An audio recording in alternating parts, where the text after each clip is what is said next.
What is up, boys and girls? It's your boy, Mr. Know-It-All, Daniel John Schaefer from the K-Fabe Comparisons podcast, a.k.a. Daniel Daybreak in the Kings of the Ring universe, and you are listening to wrestling's first audio drama, Kings of the Ring. You are listening to the Kings of the Ring podcast network.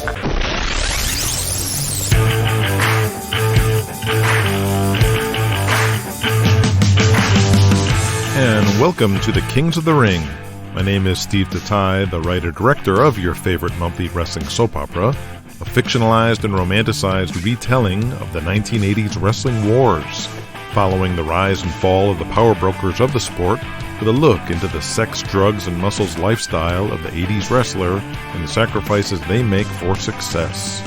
A quick reminder for those with friends or family who might enjoy Kings of the Ring, but they just aren't podcast people or they're hearing impaired, or those who just like to have a good book to read, this series is available in novel form on Amazon. The Rise of Cain, Retaliation, and Big Time are all available now. You can link directly from the notes, otherwise it is kingsotr.com/book, lowercase book. Kings of the Ring is intended for mature audiences.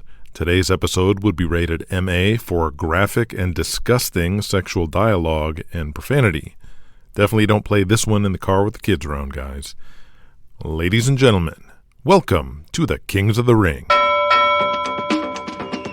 Ladies and gentlemen, welcome back to All-Star Wrestling here on the Superstation WVBS. It was last year on the 4th of July that a small aircraft crashed outside of Greenville, North Carolina. Inside that plane was none other than the WWA World Heavyweight Champion, Diamond Donny Gold, who miraculously survived. But he did not emerge unscathed. His body was broken in half, paralyzed from the neck down, but through perseverance, an indomitable will, and the finest doctors in North Carolina, this man can walk again. Ladies and gentlemen, making his first public appearance since Wrestle America 85, will you please join me in welcoming the one and only Diamond Donny Gold. Donny steps out before the Atlanta WVBS studio crowd for the first time in almost a year, while moving about somewhat normally backstage. As he steps in camera view, he walks slowly with the aid of his cane and stops behind the podium where Jay Delvo stops and salutes Donny as the proper ass-kisser that he is. Thank you, Jay, for that introduction. I'm overwhelmed. Donny, I want you to know I've been rooting for you, just as these people have been rooting for you. He gestures to a large, overstuffed canvas mailbag on the podium. These are just some of the cards and letters that have flooded the offices of SCW, wishing you well, Donny Gold, and praying for your recovery. Wow, it's just incredible. Thank you, Jay. You know, when I was laying in that hospital bed, unable to move my body, praying to God, thankful I was still alive, all my thoughts were with the chief, Waylon Thorpe, who wasn't lucky as I was to still be breathing. And now here I am, standing on my own 2 feet, because of the incredible doctors at the Carolinas Medical Center and the grace of God. I have to ask, we see you standing and walking with that cane. Where do you stand on your recovery? Will you ever be able to walk without a cane? Oh, no. What the hell's going on here? With Finn Huckleberry in the ring waiting for the next match, the Russians charge the ring and attack. Oh, come on, not again. Someone get these... You have to... Okay, that's enough. That's enough. Come on. Wait, no. You get away from here, you three. Get away. No. We're not doing this. The Rykovs and their mentor, Abdullah Akbar, head towards the podium when they see Diamond Donny Gold beside Jay Delvo. Donny steps back nervously, almost tripping over his cane. Oh, no. Just beat it. Oh, wait your turn. Donny isn't done. Get them out of here. As Donny tries to walk off set, he's blocked by the 2 young Russian muscle men. Guys, no. Guys, I got no problem with you. I'm not here to start anything. I just wanted to see the people, then I'll be on my way. Because it's all that... Vladimir snatches Delvo's microphone out of his hand. Not again. Can't you guys wait till my interview's done? He stands in front of Donny Gold, all 6'3" of him, looking down at Donny. You go when Vladimir say you go. As Donny tries to back up again, Vladimir kicks his cane, and Donny falls to the ground. Now, come on, that's enough. This man just crashed in an airplane. Get the hell out of here. Some of the other office workers and TV people run out onto the set, along with 3 armed police, trying to stop anything more from happening. Just get out. You get up, Donny. Donny Gold, it is your fault. You'll not be here. I don't care about your airplane. Donny looks up from the floor, not showing any fear, but doesn't have room to stand as he slowly gets to a knee with Vladimir and Dmitri looming over him, while police try to stand in between. Disgusting. Just leave. Fans, we have to go and clear these thugs out of here. I'm so sorry, Donny. I didn't know that you... Kings of the Ring, episode 44, Deals in the Night. Bert Ironside is with Booker Peyton Thomas and announcer Russ Linderman in the All South offices going over the calendar dates for next month's shows. Like Waco? I don't remember the last time we ran Waco. That was a donkey incident, remember? We ain't going back. Uncle. Right. And in walks nephew Chris Stanley. Listen, I figured out what to do with Wendell McCoy and Steve Roberts with the new gimmick, the rock and roller gimmick. What's this about you wanting to be a stripper? No, that's not what it was. It was Why'd you jerk off Dick Wayne in front of the entire locker room? You some kind of fruit? No, not even close. That was Dickie's idea, and it never actually did anything. That was what I was trying to describe to them. I mean, I was thinking out loud, and that's not what happened at all. Gabriel gave me the idea for a Pretty Boy tag team gimmick. That's what I wanted to talk about. I didn't want to be a stripper. I wanted to do a stripper gimmick for the tag team. Strippers? Well, yeah, we're trying to appeal to girls, right? And that's a big deal now. Chippendales. The kid's right. Male strippers, Bert. The muscle guys wear the black tights and little bow ties, but no shirt. All the housewives and bridal shower groups go all out for it, whipping their bras off and shit. These broads go crazy. It's overheating. Oh, okay. Yeah, I know what you're talking about. I was thinking we could put Wendell and Steve in the black tights and then give them the little bow ties. Same sort of deal. It's an interesting idea. Might work. To get over the Chippendale gimmick, we could even change their names to Chip and Dale. Russ Linderman asks. Like the Chipmunks? Mean Alvin and the Chipmunks? All right, Alvin, Simon, Theodore. You want to name them Alvin, Simon, and Theodore? So we need a third guy like the Southern Rebels? No. Wait, we're getting off the subject here. That's not what I was saying. Chip and Dale, the Disney cartoon. I don't want to name anyone after cartoons, got it? That's Julian Cain Empire bullshit. Keep their names. And don't call them Chip and Dale or anything like that. You push that stripper gimmick too hard, you're gonna turn off the men. The Wendell and Steve ain't that big neither. It's just an invitation to get their asses kicked. Them stripping and touching the ladies at ringside. I think you're right. We should pull that back a bit. Yeah, give them name something more universal about how great or fabulous they are. The fabulous ones? No, I don't like that. The Fabs? The Fab Four? Well, that's Beatles, Bert, and that's too many. Right, I knew I heard that somewhere. The Fab Two? Peyton gives Russ a look. Are you serious? Fantastic Four, like the comic book. We only need 2. Fantastic Two. Nah, the Fantastics. Is that even a word? The Fantastic Ones.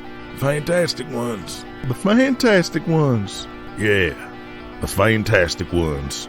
Now, we don't want them too pretty, because they ain't as good looking as a rock and roller, so have them keep their beards, keep them a little tough with that and chest hair. No more baby oiling up and all smooth like a lady. The Fantastic Ones. Yellow. Hey, Bert, it's Earl Hudson. Earl Hudson, #1 beat reporter at the Dallas Morning News. How the hell are you? Yeah, I want to give you a heads up before we run this, but we're putting up a story on Gabriel and Denny Wayne. Fuck you talking about? The arrest. You gonna keep talking Chinese or what, Earl? You don't know? Oh, boy. Gabriel Angel and Denny Wayne were pulled over by the cops in New Mexico with a bag of grass. Gabriel was with Denny Wayne and they got arrested? At the 8-story Marriott in downtown St. Petersburg, Jesse James gets in early and sits alone at the sparsely populated bar, smoking and sipping his whiskey while wearing a Braves cap pulled low, a satin jacket with the Skull chewing tobacco logo on the back, when he's spotted by Diamond Donny Gold. A little early for this, eh, cowboy? But not too early for me. Barkeep, give me a Greyhound. Come right up. Jeez, Jesse, thought I was the only loser who'd be here alone at the bar. Right? Hello?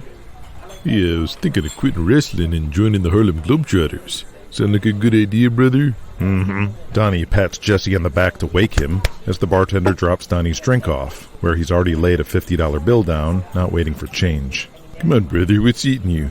You're usually right there to put me in my place. Sorry, Donny, just a lot in my mind.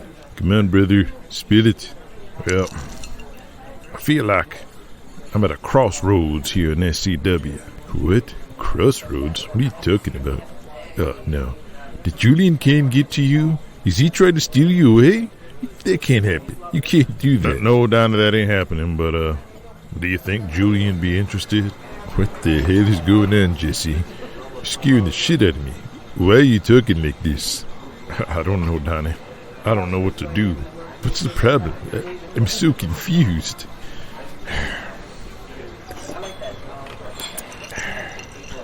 It's Daniel. For the first time since I come up to work for Hawkins, he's forcing me to book a finish that I don't want to do. What's the big deal? What is it? He wants me to put Barry Lovelace over for the world title. Barry Lovelace? Are you serious? He said that? What about Vladimir Raykov?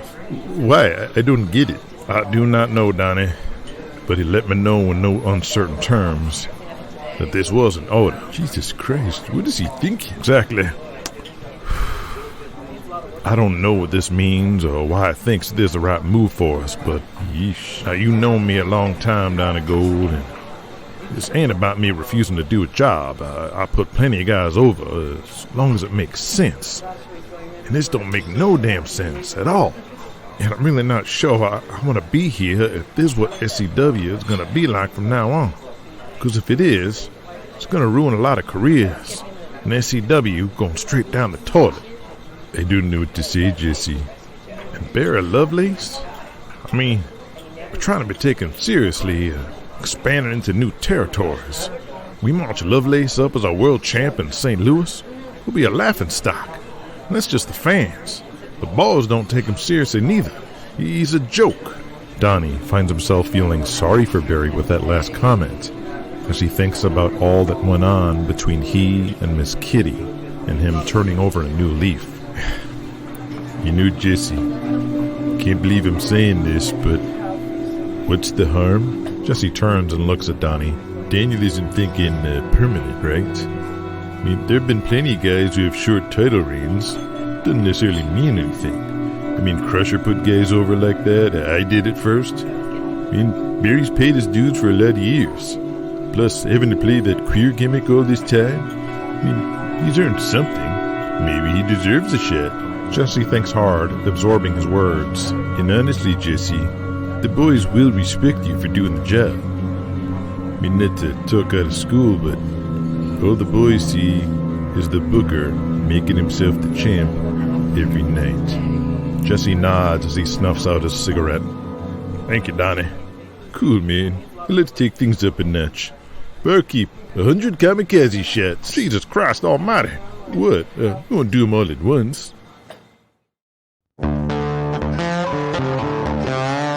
At the Rochester Civic Center in Minnesota, the TV cameras are set up at ringside as the new to AMW Texas Outlaws step down from the ring apron after making short work of their opponents. And here are your winners, the Texas Outlaws, Yosemite Smith and Tex Harper. Both men are ugly 300-pounders with snarly beards, wearing black tights and singlets with cowboy-style wrestling boots.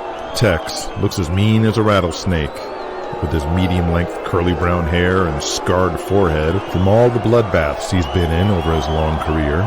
Yosemite Smith has a giant handlebar mustache with a stubbly beard underneath. His red hair makes him look just like Yosemite Sam from cartoons. An impressive victory by these newcomers over the Olympians Nelson Gotch and Brad Milkins. If you guys could come over. The Texas Outlaws wrestle all over the world, from the Badlands of Texas to the temples of Japan. And everywhere we go, we win.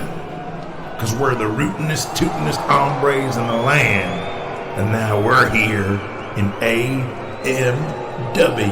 Yosemite moves in and stares into the camera. Because everywhere we travel, we keep hearing one name, one team. People talking like They're the toughest tag team in the world. And that's Shark and Buzzsaw, the Apocalypse. We came here for one reason, to dominate the AMW and to face the Apocalypse. And we'll see how bad you are. Because no one can call themselves the baddest until they step in the ring with the Texas Outlaws. You heard it, fans. The Texas Outlaws are here at AMW, locking on a collision course with the Apocalypse. On a parcel of land on the other side of the Ironside Ranch sits the house of Gabriel Angel, who has an unwelcome house guest in the form of Bert Ironside, who's pounding through his living room like a bull in a china shop. Get out here, boy. I'm gonna whoop your ass. Gabriel stumbles down the stairs. Hey, is that you? Why the fuck didn't you call me? What were you thinking? What are you on about? You didn't think I'd find out what happened with you and Denny Wayne? Just give me a second. Let me get some coffee. Getting arrested? Ought to have your damn head examined. Gabriel pours himself a cup of Sanka. I'm sorry, Pop. Me and the rebels, we were at the Bush Palace out in Laredo. Got a little drunk, and Mr. Turn ended up in New Mexico. Drunk nothing. You were high. What'd I tell you about them drugs? You stay off that shit. Hey, it's not my fault Nigel ain't here to bail us out like he usually does. I mean, this ain't a big deal. Forget Nigel. You should know better. All right, lesson learned, Pop. We'll be more careful next time. Next time. All South could be yours one day. But not when you act like this. You really don't know what you did you? Gabriel pauses. What's going on? The Dallas Morning Star is going to run a story on this. And once that hits, who knows what else is going to happen from there. And that asshole Earl Hudson won't budge. After all I did for him, I at least talked him out of running the front page, but that's my number one baby face and my number one heel in a car together partying on the highway. Gabriel takes a big sigh and rubs his head. Jesus. Fuck it. Who reads the papers anymore anyway? Everybody does, Gabe. And our fans do. You're exposing the business worse than anyone has before. After all the bullshit of the past year, you knocking out Raphael is going to kill us off. Well, I mean, maybe it's a blessing in disguise. What? Hey, maybe the winds of change are upon us. What kind of hippy-dippy horse shit are you laying on me? Julian Cain's growing every day. I mean, can we really stop him? You got all that money from All South and the oil money. Why not call it a day? I mean, who cares? I'm going to pretend you didn't just say what you just said before I knock out all your teeth, boy. Bert jabs his finger at Gabriel and walks off. Don't bother coming to the sportatorium. You're off the show. Now I gotta drop the rebels, too. What? You can't fire me. I'm your son. King to the ring, all back after these messages. Here comes Wrangler, and he's one tough customer. He likes life lean and a fit that's clean, yeah. When he says jeans, he means Wrangler. Wrangler's honest styles were born in the West to look their best anywhere, top to bottom. Here comes Wrangler, and he's one tough customer, and he knows what he likes when he sees it. The world is divided in half. Some can go to the net, some can't. There are good backhands, bad ones. And most important, the Bic. Some guys have normal skin while others have more sensitive skin. So Bic makes the Bic Orange. It shaves sensitive skin gently and closely. So for normal skin like mine, the original Bic White Shaver. And for sensitive skin, the Bic Orange. Well, by the way, some people love John McEnroe, and some people, And I return to Kings of the Ring. In Calgary, Alberta, Canada, legendary wrestler, promoter, and trainer Frankie Lovejoy is in the ring with a very special project, Vance Armstrong. This assignment given to him personally by Julian Cain is his hope to be the next big thing in wrestling. Vance is locking up with a couple of the local Calgary wrestlers with Frankie on the floor, giving instruction as once again Vance swings a punch and cracks him hard in the cheek. Oh, fuck, man, no. Enough of these potatoes. 6'4" blonde Adonis Discouraged, apologizes, trying to comfort the other wrestler, who stomps away in his fury. He turns back to his venerable trainer. Sorry, Frankie. When we whack guys in the movie, I'm about a foot away. Not used to pulling punches like this. I'm a Golden Gloves champion and a martial artist. It's hard for me to turn that off. Oh, that's okay. Just, we'll keep working on it. I will. Just try to aim for the forehead or the side of the neck, so you won't do any real damage. Vance nods with humility. Frankie Lovejoy is on the phone with Julian Cain, giving him the report. You weren't kidding about his athleticism. This kid is phenomenal. The way he moves in the ring, he's like a horse out there. He's really put together. Excellent physique. But way more agility than anyone with those kind of muscles I've ever seen. Excellent. He picked up on the bumps, hitting them perfectly. Almost anything you show him, he can mimic it. I knew it. But Julian, he's not quite perfect. Yes, he is. He's having a real hard time understanding it's a work. He's stiffing guys left and right, but really hurting them. He knocked out Smitty with an elbow, cracked his orbital socket. Good, he's a shooter. He's a shooter, all right, which does you no good if you can't learn to work. Can he? Yes, we'll keep working on it, but I'm running out of guys. It's like he mixes things up in his head and gets like a Vietnam flashback or something and just starts swinging.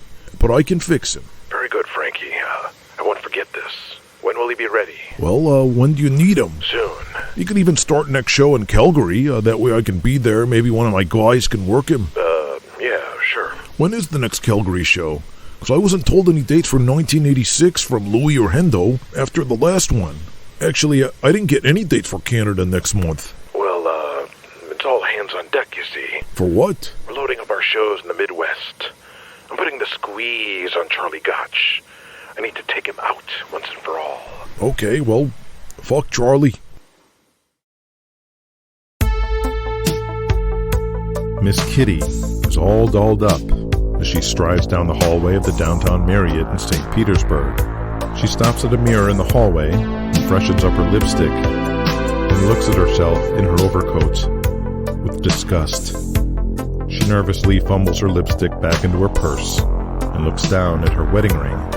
She takes it off and clutches it and stuffs it into her bag and walks off, quashing any second thoughts she may have. Fantasy land, beautiful Barry Lovelace, and the champion from Austin, Texas. He is the WWA World Heavyweight Champion, the Outlaw Jesse James. Daniel Hawkins opens the door, wearing a red smoking jacket with an ascot. Come in. She's nervous. Tonight's the night. Here, I have champagne. It's Dom Perignon. Special lady calls for special champagne, right? She throws it all down and forces a tight-lipped smile. You look so lovely, Miss Kitty. I haven't been able to think about anything since you made your special offer. Oh, yeah? Kitty, you're so sexy. Ever since I first saw you on TV years ago, I've been masturbating to you. And I still masturbate, fantasizing and picturing you naked, doing things to my wiener. Wow, that's flattering. But a deal's a deal, so let's get started, shall we? He dances around the room in his robe. I haven't masturbated all week or had any hookers, just to save all my cake batter for you. Here, have some more champagne. She drinks more and dives into her purse, almost ready to bolt for the door, when she sees her wedding ring inside and remembers why she's here. She reaches behind it and finds a baggie of Quaalude pills. She takes some and washes them down with more Dom Perignon. Come closer, Kitty. You're about to make a little boy's sexual fantasies come true. She moves in and drops her overcoat, revealing her body in a negligee in all its glory. Her body is perfect, her golden hair cascading on her perfectly rounded breasts. Oh my God, Kitty, you're hotter than any girl I've ever seen in Playboy or Penthouse or Hustler or anywhere. I've never seen a body like that before. Can I touch it? She nods and forces a smile. He moves forward and touches every inch of her body with his fingers in the creepiest way imaginable. He brings her over to the bed and takes off his robe, revealing the strangest looking penis she's ever seen. It's very crooked and bent sideways with weird colorations and an unusual scrotum, like he had some kind of accident when he was younger. Let's go to bed, Daniel. She tries to sound seductive. She's very nervous and stressed beyond belief. Jesse James stands above Barry Lovelace in the corner, raining down punch after punch after punch.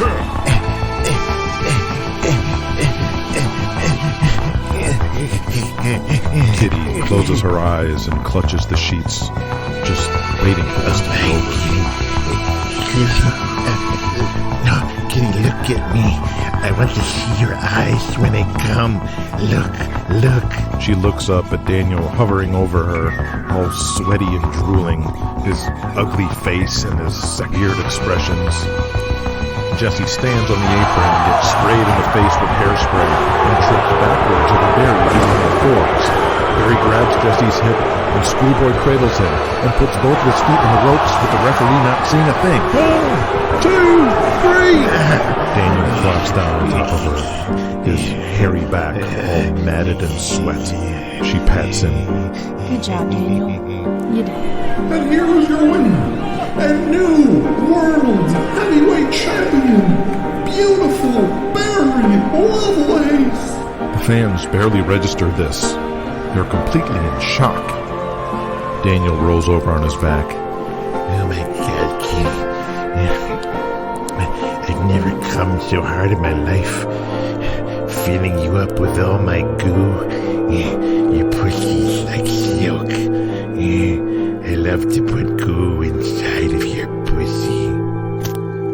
He lights a cigarette. You want one? No, I should go. Oh, right. Yeah, we probably wouldn't look right if we came up for breakfast together. Don't want anyone gossiping, thinking we're having an affair, right? Be so sordid. She scrambles to pick her things up and throws her coat on. Well, thank you, Kitty. You certainly held up your end of the bargain. Oh, and I'll be jacking off constantly, thinking about tonight and everything we did, and thinking about you. I'll never forget this. She nods and goes out the door. She hears a noise from down the hall and runs the opposite way to the stairwell.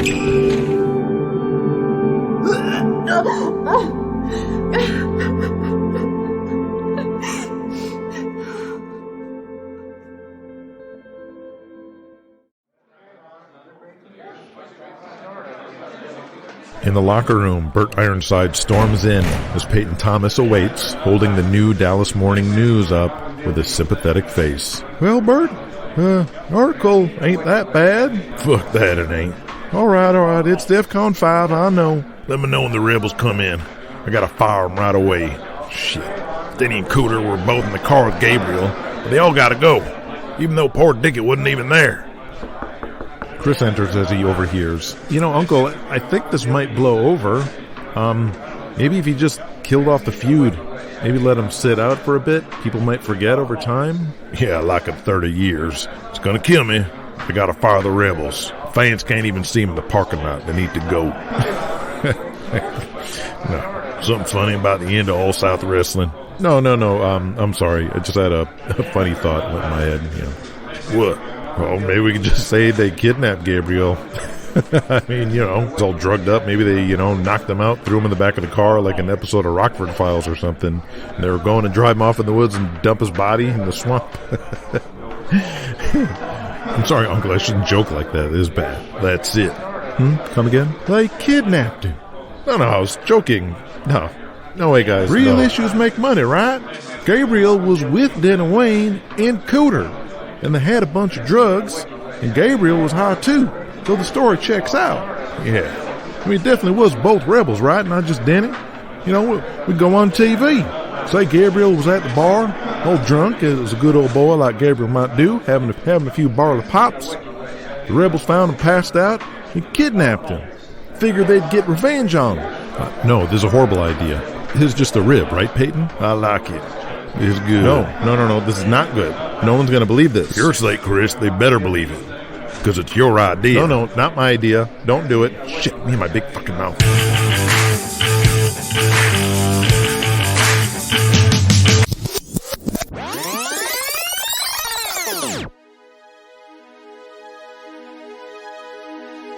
Jason Razor, a.k.a. Dmitry Rykov, loads up quarters into the cigarette vending machine and pulls the lever to get his cools, except nothing comes out. Oh, come on. He shakes it and nothing. God damn it.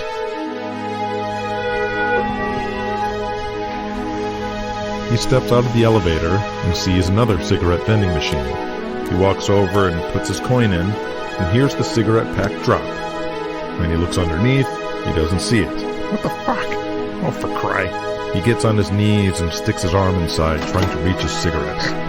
Come on, fucker. Where the... God damn it. Where the hell As he can feel the edge of the pack with his fingertip, he sees one of the room doors open, and he sees Miss Kitty burst out of a room and run to the opposite end to the stairwell. Isn't that Daniel Hawkins' room?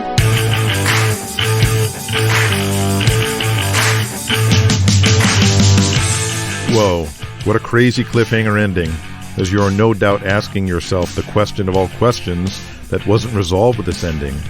Did Dmitry get his pack of cigarettes? If you heard Bert's entire conversation with the Dallas newspaper, then you're listening to the extended edition of Kings of the Ring, available exclusively on Patreon.